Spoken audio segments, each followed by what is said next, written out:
Thanks, Sophie. Hello, you're watching Wales Today. I'm Nick Savini. The headlines. It's back to pen and paper at this bingo hall, but with digital services increasing rapidly, a warning that older people are being left behind. I use the banking app, I use my phone, I got a computer, I got a printer. Hopeless. I'm watching the telly, all these new things are coming up, it's beyond me. We'll get some advice from the Older People's Commissioner on how to keep on top of technology. Also tonight. Overwhelmed by kindness, Jasmine is raising funds for her baby son Ollie to have heart surgery in the US, and she's already passed the £1 million mark. People are coming together in such an incredible way for my baby, for a baby they've never even met. I've had thousands of kind messages. It's just, it's amazing. Sick of spam texts? We'll tell you about the man from Carmarthenshire fined £200,000 for sending nearly 1 million of them. And they've given them a fright before in a cup tie, but can Swansea go one further and beat Giants Man City in front of a sellout home crowd tonight? You never know what's going to happen in the Cup. It's completely different from the league. You don't know what team Man City are bringing, and it's a full house tonight, so the atmosphere is going to be amazing. To be playing the best, it's a great challenge as well, isn't it? Just to take them on and see how you go, right?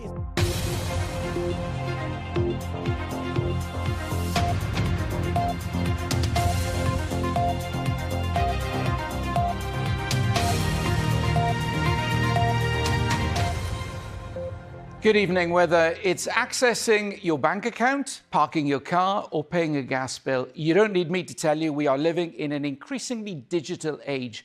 And despite warnings over many years that older people are being left behind, the pace of change appears to be getting faster. Well, today a report from the Older People's Commissioner sets out the degree to which so many aspects of life are now digital, including maintaining social connections, that older people are facing a form of what she describes as digital ageism. Here's Rebecca John. 6 and 8, 68. Playing bingo at a community centre in Splot, where it's back to pen and paper. The players are aware of the importance of keeping up to date with digital technology, but some feel more confident about their skills than others. I use the banking app, I use my phone, I got a computer, I got a printer.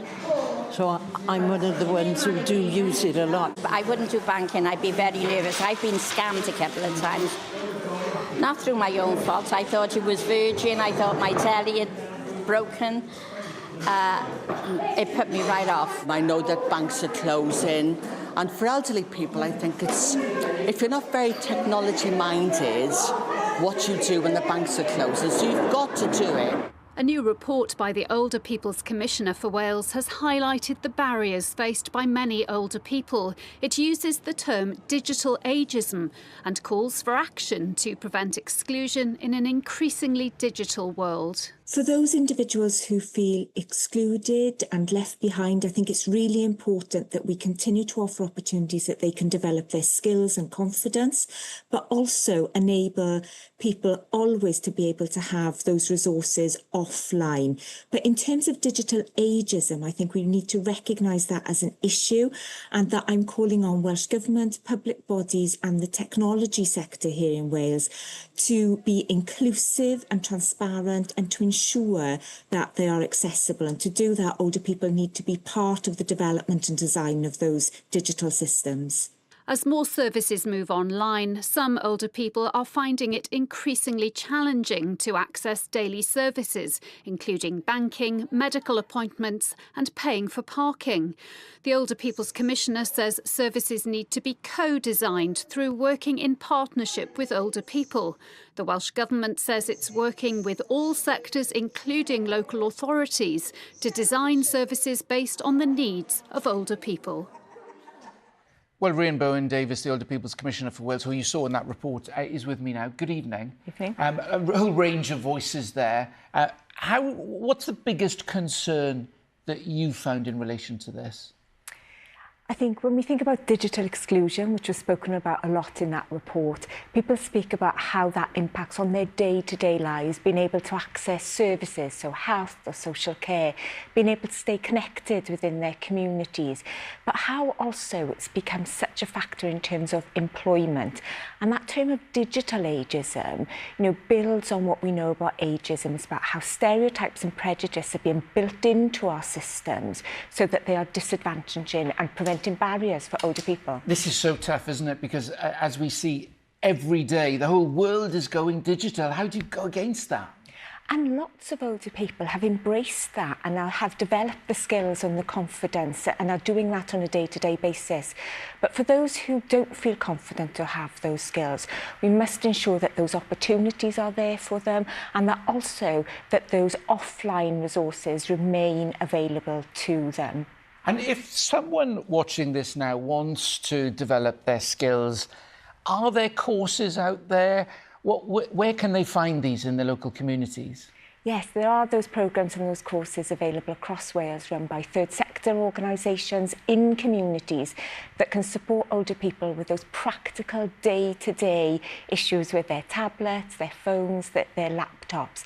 But I think what today's report has been about is around even those individuals who have those digital skills are experiencing discrimination and ageism because of the way that systems have been designed and developed. And just finally, how do we marry all of this with the real concern people have got about fraud? We've got a story later in the bulletin about spam texts, real fear, isn't there, among people? Absolutely. One of the things that people speak to me a lot when I'm travelling around Wales is that fear of being scammed. So not wanting to do their banking online, not wanting to put their personal details online. So it's about how we support people to be safe online if that's what they choose to do. Rhian Bowen-Davies, the Old People's Commissioner for Wales, thanks very much. An 18-year-old man has appeared before Mold Crown Court charged with the murder of his mother. Tristan Thomas Roberts from Prestatyn was remanded in custody. The body of 45-year-old Angela Shellis was discovered in the Morfa area last Friday. A provisional trial date has been set for March next year. The Prime Minister is being urged to raise the case of a Carmarthenshire woman and her fiancé who died from methanol poisoning in Vietnam during his meeting with the country's leader this evening. Greta Otterson and Arno Quinton died after drinking toxic limoncello on Boxing Day last year. The family's MP, Plaid Cymru's Anne Davies, wrote to Sir Keir Starmer ahead of his meeting. The UK government says it continues to raise the case with the Vietnamese local authorities involved. We just need to have justice for the family. It's ridiculous, 10 months on, that nothing has happened. The person hasn't been charged. The company cannot be charged with corporate manslaughter. There isn't that option in Vietnam. To the latest on Hurricane Melissa now, and here in Wales, families and friends are anxiously waiting for news that loved ones in Jamaica are safe. Government officials there say more than 2/3 of the country is without power, with reports of floods, mudslides and buildings damaged. Our reporter Yolo Chung has been speaking to some of those still waiting for news. This is Natalie Jones and her great-uncle Cecil, taken 2 years ago when she visited him in Jamaica. Today, she's desperately waiting for news that he's safe. We still haven't had contact with my family. The electricity's cut off, the phone lines are down. We know that the area's been hit pretty badly for flooding. And quite recently, my great-uncle had a lot of work done on his house, on the roof, but we don't even know if he'll have a roof when he gets back to where he lives, because it's like a little bungalow. Unfortunately, we have no idea of how well they're doing right now. It's quite weird, the stark contrast of what's happening out there, where some people are having no damage, no flooding, and other people are having, just absolutely tragic and devastating damage to their properties. As day broke, Jamaica's residents were assessing the destruction left behind by Hurricane Melissa, the strongest ever to hit the island. A group from North Wales were there last week building educational links. They were all on one of the last flights out of the country before the hurricane hit. They're concerned for friends and colleagues who remain there. My heart goes out to those that have been left behind. I made contact personally with a cousin, a long-lost cousin that I'd never met, And I'd taken my parents' ashes out with me on this trip to scatter their ashes at my granddad's grave in Portland Cottage. Wasn't able to meet my cousin. The last contact I've had from them is that he's in a shelter, and now all contact has gone down. So, don't know what's happened. I've heard from some of my colleagues that they are safe, but I haven't heard from other colleagues, and I fear for the stories I may hear in the future. But at the moment, people are reporting back to me as they can, which is great and thoughtful of them to reassure us that they are okay. The hurricane has now hit Cuba, with the Bahamas and Bermuda also in its path. Jamaica now counts the cost, with friends and family in Wales also hoping that the worst is over. On Monday night's programme, we followed a UK border force operation in Holyhead targeting illegal migrants and criminal gangs trying to enter the UK. Well, today the Home Office has released figures on the number of arrests of people suspected of working illegally in Wales over the past year. And they say there has been a significant increase. Our Westminster correspondent Amelia Belly joins us now and has been looking at the figures. And Millie, the UK government is keen to show the public what they're doing on this. Yes, Nick, they're essentially trying to show the public they've got a hold on migration. They say that in Wales over the last year, they made more than 590 arrests of suspected illegal workers. That's an increase, they say, of 98% on the year before, and that's in Barbershop in Porthmadog, for example, or on a construction site in Gwynedd. Those employers, they're now saying, could potentially face heavy fines. And the reason they want to shout about this is twofold. First, as a deterrent to people that might be considering trying to get into the UK illegally to claim asylum, working in tandem with operations like that one we saw at Holyhead. And second, because frankly they need something to shout about to point to a success, the Home Office now has been fighting fires for weeks on several fronts, whether that's from small boats to asylum accommodation. And today we had the Home Secretary, Shabana Mahmood, saying that currently the Home Office, as it stands, is not fit for purpose yet. So what she is under now is a lot of pressure to be seen to be trying to turn things around. Yeah, and of course an opportunity for the opposition parties to really chip away at ministers.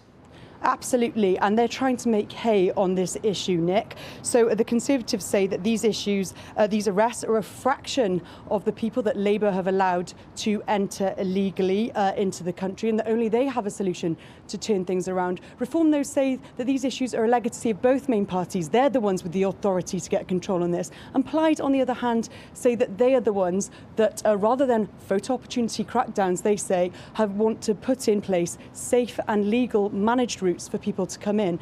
The Home Office, though, really under pressure now, and although migration is not devolved, it is a top issue for voters, so it will have an impact on how the campaign goes in the run-up to the Senedd and beyond. OK, Amelia Belly at Westminster, thanks very much. A man from Carmarthenshire who sent nearly 1 million unwanted text messages to people's mobile phones offering help with debts and energy-saving grants has been fined £200,000 by the Information Commissioner's Office. Investigators say Bharat Singh Chand from Bury Port showed a blatant disregard of the law. Well, let's talk to our reporter Colette Hume now, who's in the newsroom for us. So, Colette, this man was at the centre of a massive operation sending unwanted messages to thousands of people. He was indeed, Nick. In December of 2023, he began his barrage of messages, if I can call it that, which went on until July of 2024. He sent 966,449 messages that weren't wanted or asked for to people right across the UK. He did that using a piece of technology called a SIM farm, which meant he could send messages offering help with debt to multiple people at once. The people who did say, yes, I would like some help, well, then he would pass on their details for cash to third parties. 19,000 people complained about those text messages. They said, well, we didn't ask for them. We're not interested in them. This is the third or fourth time today we've had a message, please stop. It really was a huge operation. Now, earlier today, we spoke to Andy Curry from the Information Commissioner's Office. He led the investigation, and I asked him to put this scale of the offending by Chand into some kind of context for us. This is a very serious offence under the Privacy and Electronic Communications regulations. We're limited under the regulations to only issue fines of £500,000. So a £200,000 fine for a sole trader is very significant. What can we do to stop these messages if you're receiving them, Colette? Very, very simply, forward them to 7726. That number takes you on to your service provider, who can then report the sham messages for you. Now, Chand had until last week to pay that £200,000 fine. He hasn't paid it. He is now, Nick, going to appeal. OK, Colette, great bit of advice. Thanks very much indeed. Still to come before 7. They've given them a fright before. We look ahead to tonight's sellout cup tie as Swansea face Giants Manchester City at home. And the topsy-turvy autumn weather is set to continue. Wet and windy at times, some sunshine as well, but will it stay dry for Halloween on Friday evening? Join me later to find out.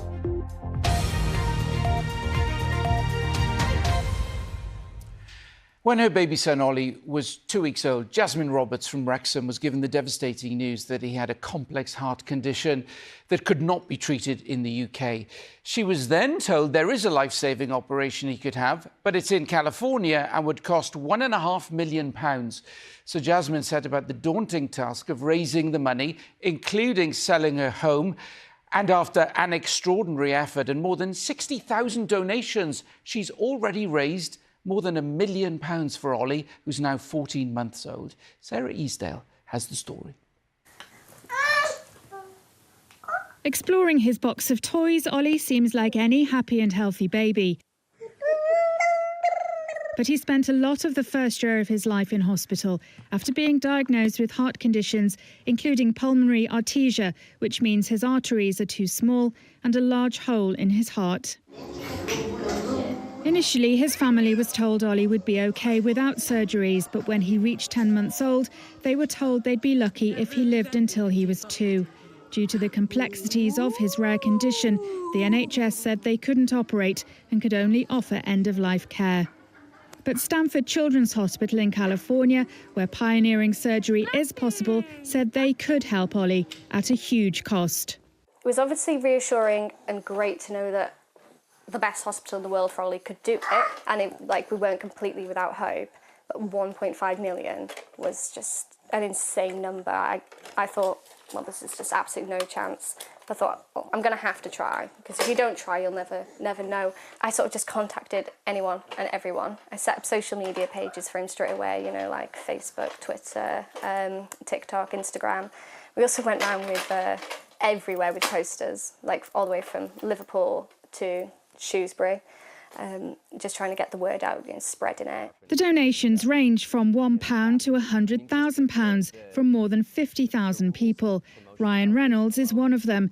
He gave £10,000 after Ollie's plight was shared with him by one of the Wrexham players' wives, but most contributions have come from ordinary folk. People are coming together in such an incredible way for my baby, for a baby they've never even met. It is just absolutely insane. The support we've had has just been incredible. It's not even just like the donations either. I've had thousands of kind messages.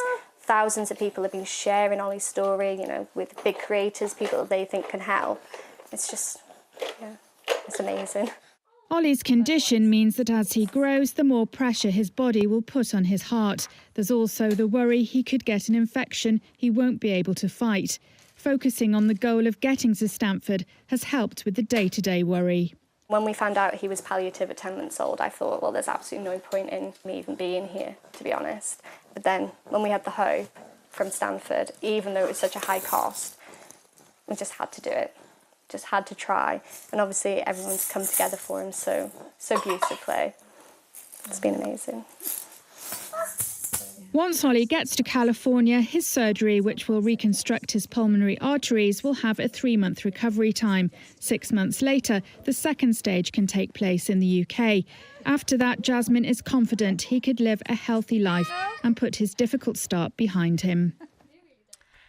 Some football now, and a sellout crowd is expected at the Swansea.com stadium this evening as the Swans host Premier League giants Manchester City in the Carabao Cup.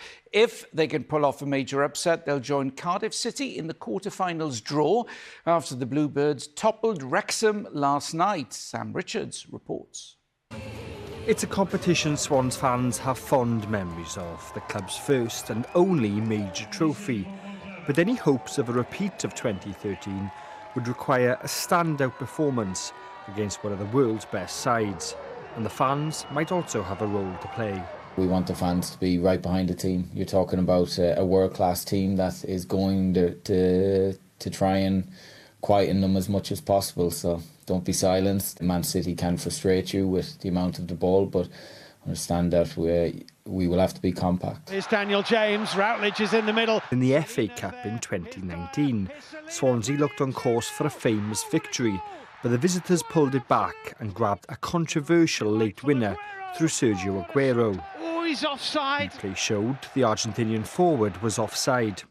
As Pep Guardiola returns to South Wales this evening, he suggested he'll look to rest some of his biggest names, but insists they won't be taking the Swans lightly. It's not the first time, 10th season here. We've played many times with Carabao, FA Cups, or in teams at low divisions. I always said we took seriously. Otherwise, we didn't have the success we had in the past. So we prepare the same way. Incredible focus, and even I would say sometimes even more. Cardiff City secured their progress in the Cup last night with a win over Wrexham. Yousuf Saleh put the Bluebirds ahead in the early stages, and they could have easily been 2-0 up at half-time. Ruben Colwell off the crossbar! With Ruben Colwell impressing throughout the night. Wrexham levelled things up thanks to this powering header from Kiefer Moore, but it was Cardiff who grabbed the bragging rights at the Stoke Kai Ras. And they've done it! With Will Fish netting the winner and his first for the club. But the question this evening is, can Swansea City join Cardiff in the draw for the quarter-finals? I think the Jacks will be insane, to be honest. The crowd will basically be a volcano at this point. If we score a goal, that'll be amazing. You never know what's going to happen in the Cup. It's completely different from the league. You don't know what team Man City are bringing, and it's a full house tonight, so the atmosphere is going to be amazing, and I think we'll really get behind the team. A sellout crowd is expected here tonight at the Swansea.com stadium for this mouth-watering clash. So far this season, fans coming here have been left a little frustrated after a string of inconsistent results. But all that will be forgotten if the Swans can go on and beat one of the most successful sides in English football history tonight. Sam Richards, BBC Wales Today in Swansea. Let's turn to rugby now, and Wales are hopeful winger Lewis Rees-Zammit, who's recently returned to the sport, will be fit for their opening game against Argentina. The upcoming autumn series comes after the WRU announced last week its plans to cut the number of professionals men's sides from 4 to 3 by 2027. Morgan Hammond reports.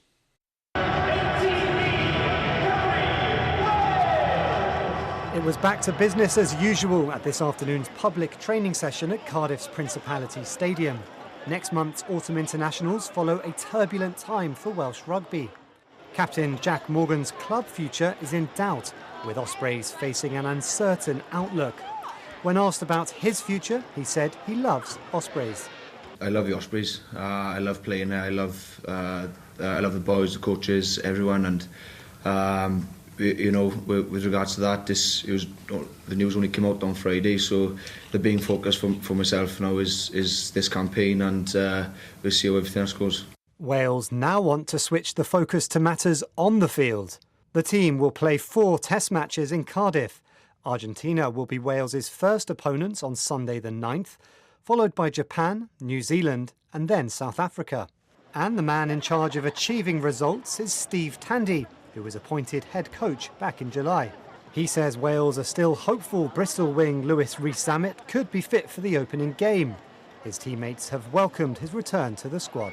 From speaking to him, he's definitely enjoying being back amongst all the boys and people he kind of grew up playing with, but then, everyone kind of wants to represent Wales and put the red jersey on, so I think that's something that he's really happy to do. Attention now turns to Argentina in just over a week's time. Tandy, like the rest of Welsh fans, hope the squad will not be distracted by off-the-field concerns. And finally, Welsh gymnast Ruby Evans says she's getting stopped for photos in the supermarket after winning a silver medal at the World Championships. Evans became the first Welsh gymnast to win an individual medal at the World Championships in Jakarta in Indonesia after finishing second in the floor final. She says she's coming to terms with her newfound fame. Sometimes I go to Tesco and someone will be like, "Oh, can I take a photo?" And it is obviously a bit weird to me because obviously I don't know how many people actually know me. To me, I just have my family and friends, but in the bigger world, a lot of people do know me, but I don't let it get to my head. I am really proud. My family's proud, my friends. I feel like they get a bit more excited than me. But yeah, I understand that it's a really special moment for Wales. Well done to her. Right, let's get the weather. Derek is here. How's it looking?